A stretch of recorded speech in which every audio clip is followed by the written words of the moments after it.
To be honest, it was Coach Cristobal. I mean, just like he recruits the players, he went out and actually, I mean, we had a fun day together, let's just say that. We talked about life, aspirations, and everything else, and then just me knowing Hayward. We worked together before, so it's a lot easier to transition when you work with somebody else in the secondary just because you have particular chemistry. And players nowadays, they know of coaches how well they get along on and off the field. So that right there was pretty much key for me coming here. Did you know Mario ahead of time, or was it Keith that was the connection? No, actually, Mario just reached out to me before he even actually talked to Keith about it, just because he did his homework.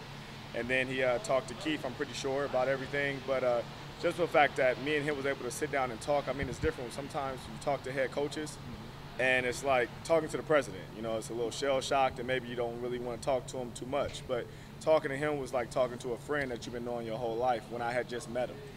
Kind of like Mike Riley's kind of a similar personality in that sense. Very, very.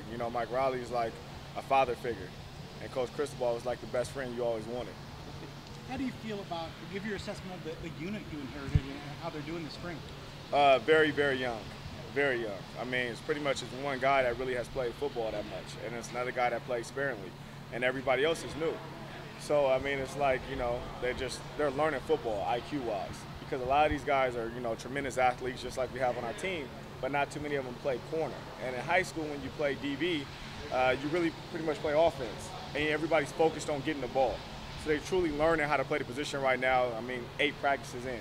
Even numbers-wise, you can't go past about 2 deep right now until the guys come in the fall. No, we're very, very thin. We're very thin. I mean, maybe some adjustments that we make, in the near future, but right now we're very thin. But the guys that are out there playing, I mean, one thing that, I love here is the effort.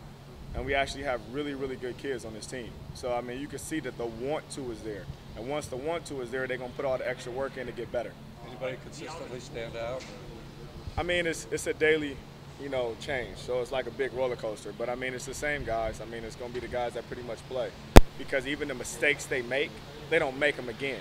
So, to me, that's standing out because nobody's going to be perfect. You watched film with Diamador season last year. What kind of progress he made? Where was he at coming into the season in relation to Thomas and some of the other guys? With Coach Levitt, we pretty much done watched everything from last season. But it's hard to assess everything from last year because I don't know exactly what was being taught to him. I don't know what's being said to him. And then on top of that, I mean, Diamador and Thomas last year, they was freshmen in college. They were supposed to still be seniors in high school. They were fairly young. So, I mean, those are guys that really should only just now be coming. They was young for their class. So I can't really assess that because some of it probably, I'm sure, they was a little nervous and everything else. What's the tools that he's working with, Diamador? Length. Definitely strong, length. And like I say, he has a want to. Diamador is a real humble kid. So I think the sky's the limit for him. How do you like working with a group that maybe hasn't been coached up a lot by a previous coach? I mean, to me, it's all the same. It doesn't matter if they have been coached up a lot because, like I say, the previous coach could have been the best coach ever. It doesn't matter because he was dealing with freshmen. So, I mean, anytime you have that, it's a little different. It's a change. How was it with you and Keith? You and Keith known each other and now kind of working side by side. How does that mix and match work with you two having practice and in film? Well, we worked side by side before, and I mean, usually when you have somebody in this profession, it's a small profession. Even though I think it's all these coaches in the world, so anytime you have somebody that you respect and you stay in touch.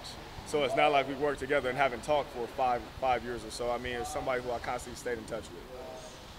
And you've got some experience in the Pac-12. You've done Arizona and Washington. Is that a little familiarity coming back here, knowing at least kind of a little bit of the lay of the land in the conference? Yeah, but I mean, nowadays in coaching, I mean, shoot, on a year or every 2-year basis, the coaches completely overhauled. So I know definitely some of the players, but the schemes have definitely changed.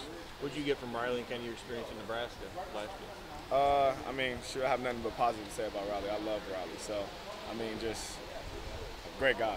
See him in a couple weeks, in a couple months? Yeah. What does hockey bring to the table? What's his development been like so far? I mean, hockey, you see him right now, he walks on the field like a creative player.